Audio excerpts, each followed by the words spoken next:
Blindspot Season 2, Episode 20, In Words, Drown I.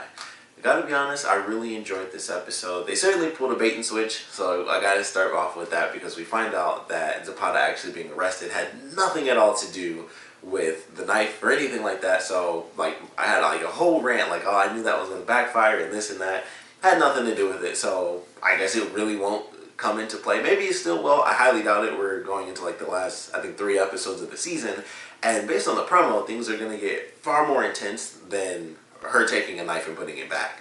But I still enjoyed this episode, even though they kind of bait and switched us by having that lead in early on in the last episode with her getting the phone call and then poof, she's arrested. I thought it was a little weird about that. I thought it was too much, but I was like, I don't know. I mean, I guess with her being an agent and all that, maybe that's why they did excessive, so many cops. But yeah, it was still a good episode for sure. Her being arrested and stuff, and we see her in prison, and we're kind of going through the motions. We get our special guest star was Ronda Rousey in this episode, and it was really funny watching it, knowing who Ronda Rousey is. Or it's I'm pretty sure she could beat up all these women. In real life, of course, I'm sure she would have been fine if, for whatever reason, Ronda Rousey actually ended up in prison. It was just funny because she's doing actual MMA stuff where I'm like, no one in prison gets punched if you're doing moves like that. She was doing grapple moves and flipping people over, and I'm like, if that's the case, you don't really take too many hits outside of the part where she's actually being held on to because the woman had 2 other friends. But it was just really funny watching her go through. I'm like, she'd be taking down a lot more people in this episode. It was just funny to me because it's Ronda Rousey. But I like the way they did the episode with Zapata being in jail and she's going through the motions where it's of course she's doing the super secret undercover thing where no one can know why she's in prison or what the actual deal is. And it certainly didn't play out the way I expected. She goes through, everything's pretty much perfect until they get to the secret meeting spot. And I love the fact that as soon as she gets out of the car, of course, this is the guy who's basically taken over for Warden, so it's yeah, he's going to know exactly who she is as soon as she gets out. It's just oh, Special Agent Zapata. He wasn't even freaked out. He said it so calmly, it almost made me laugh because I'm like, man, he knows he's in control of this situation now. And I was like, that's not really good. So of course she actually ends up being knocked out. They end up taking her and putting her on this pressure plate, which of course if she gets up, the bomb goes off.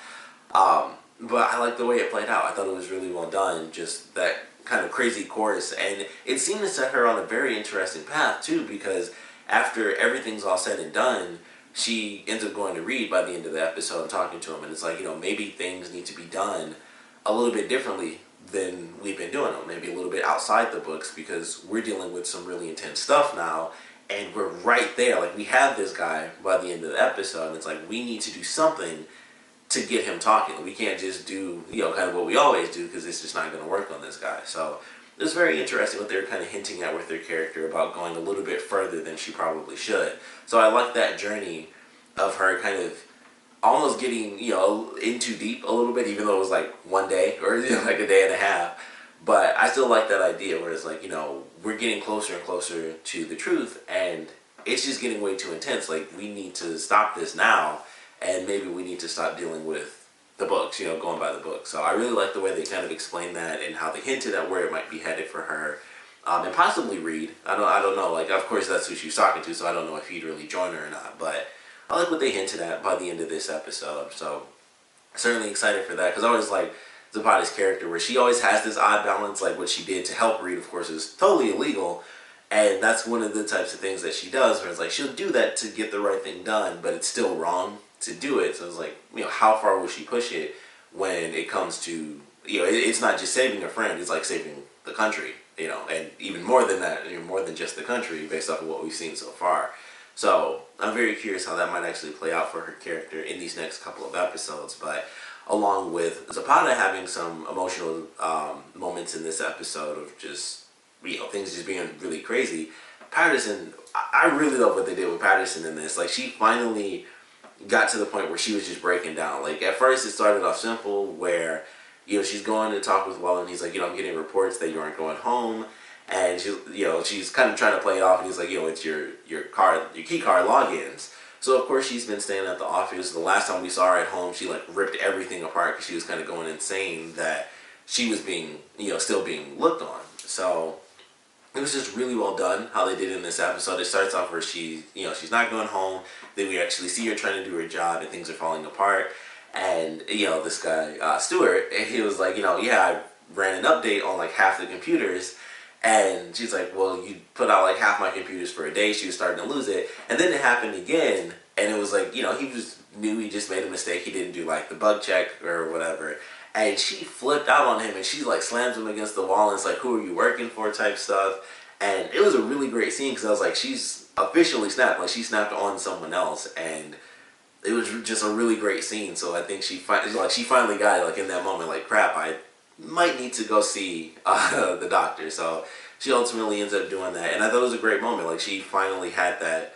It wasn't an epiphany because she knew it was there. It was just like a denial thing. It was just like that moment of admittance, and I really enjoyed that. I thought it was really well done, and it was certainly a long time coming. We've seen her, back and forth. She'll be fine, and then other episodes, like this one, she'll snap. Like, things just happen where it'll, trigger certain memories or make her suspicious of something, and she'll kind of go off the deep end a little bit, and she certainly did. And then she had him pinned up against the wall, and she like slammed him in there. It was like some Batman stuff. It was like, who are you? What are you doing? But I really enjoyed that. I think they did a great job with her character, and that ending moment where she gets a little bit of relief, where she's able to just accept how crazy things have gotten and how she really does feel about what happened to her. So I really enjoyed what they did there. They had some great, actually there's a lot more emotional stuff than I think. Now that I'm kind of going through it, like, every story in this was actually quite emotional. Because of course the last story revolves around Jane, Weller, and Roman. And I love what they did there. It started off fairly simple. Once again, like, all these things started off simple, and everything just got crazier and crazier as the episode went on. But for Weller and Jane finally admits what she learned about Emma. And I thought that was really well done because, of course, Weller freaks out and was like, you lied to me to protect your brother, and she's trying to explain to him that that wasn't the case. It was more to really protect Weller. And so, of course, he's super pissed off at her. Things go along. He ends up talking with Roman. And yeah, he's a bit pissed off with him. He's holding the bench down on him and stuff. But ultimately, he has his moment. He talks to him, and then he kind of leaves. Then things kind of go along, and so they all had their moment with Weller, and then we have Jane and Roman having their moment together. And we get to the end of this episode, and honestly, as soon as he cut his finger, I was like, uh-oh, something's about to happen here, because this useless finger cutting, you don't do useless stuff like that unless it's about to lead to something bigger. And considering this series and memories randomly being triggered and coming back to people, this is probably going to lead to what I've been waiting for. And of course it does. She wraps his finger up, and he gets the memory flash that she's the one that erased his memory. And he instantly went into kill mode, which really blew my mind. I thought, I don't know, he'll be super pissed off. Like, why did you lie to me? What the heck is really going on? Whose side was I on before all this craziness happened? Why would you have done this? And it was none of that crap. It was just like, you lied to me. You erased my memory, not Shepard. And he instantly went for the knife and swung at her, and then ended the episode. So he's straight kill mode. Like, he is legitimately only in kill mode 100% of the time. We just don't know it. But when something triggers him, it's automatic. Like, he just picked up that knife and went for the kill. So it was crazy. I was like, wow, I can't believe that he really went for the knife instantly at that moment. So it was very surprising. It was like, wow, he's a killer 100%. That's all he is. So I love the way they ended the episode, and of course that led into a pretty epic promo, which sees like Shepard and her team actually breaking into the FBI building and everything. So the next episode should be incredibly exciting. I'm surprised that it's the next episode. That seems like something that would be like, the episode, either the season finale or the episode like right before the season finale, but it's the episode before both of those. So I'm very excited to see where we go. If the next episode is the actual FBI compound, or the building being attacked. So I'm looking forward to what we get in this next episode. I think they did a great job with where the characters might be headed for the final 3 episodes. But they did some really good stuff in this. The action was good. I like some hand-to-hand combat, so we got to see quite a bit of it with the prison stuff. That was pretty nice. One thing that did get me was definitely Zapata on the pressure plate and Weller putting a fridge on it. That wouldn't work in real life because she does not weigh as much as a refrigerator. Even if the doors are taken off, It's a refrigerator, and it was the whole thing. I thought if you leaned it on there, maybe that would be different. Like, yeah, you put like some of the weight and not like the entire thing, but he basically lifted the whole refrigerator, and she jumped off, and I was like, I don't know pressure plates 100%, but I'm pretty sure that's not how that works. Like, you have to have like it's like the Indiana Jones thing. Like, you have to be like, boom, exact same balance, and that didn't work for him either. So that wouldn't have worked. They would have blown out, because I'm pretty sure that was, especially with it being, it wasn't like a mine where you step on it and then it releases when you let go, and you just put like any sort of weight on the trigger, because it's like it's literally the pressure plate, if I remember right, based on what little I know. It's like the whole thing is meant to be like balanced, and I don't know if you can add weight from one side, even if it's even. I don't think it's based off of the actual weight. I think it's based off the balance of where the weight is, and him pulling anything. Like if you threw a pencil on the side, I think I would have probably set it off, or something heavier than a pencil. But if you took something and it's already in the center, and then you set up the bomb and you take something big and just put it on the side and swap them out, I don't think that's how that works. I think it would still go off. I could be wrong, but also I don't think she weighs as much as a fridge, so I don't think that was supposed to work either way.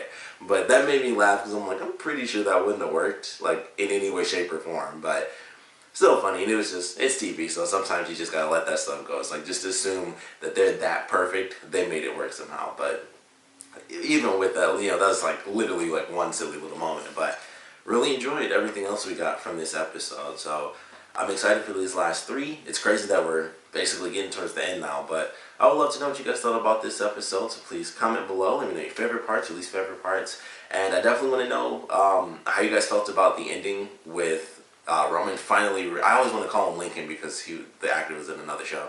But Roman, I want to definitely know how you guys felt about him instantly going into kill mode against Jane, because I mean, it's crazy. I mean, he has the memories of them actually being together, so it's not like that's the first memory that he's had of them, where it's like, oh, it's you and me together. That's the first time I've ever had that, and it was you actually wiping my memory. He's had other memories of the two of them together, from what I can recall at least. Maybe I'm remembering things wrong, but I'm pretty sure he remembers. Like, one of the big things was her, basically, one of the first memories was her triggering him with the coin and stuff like that, and how she was the only person that came to save him as a child, and she was the same person that helped him as an adult. And I'm like, he has those memories for sure. He has memories of his sister in his life before the memory loss, but he went into straight kill mode, so I don't know, it's crazy. Even if he doesn't have those memories, I mean, you just don't go into straight kill mode unless you're Roman, I guess. But I would love to know how you guys felt about that moment and what you think might come of it. And of course, I want to know what you guys thought about this episode in general. So please comment below, let me know, and thanks for watching.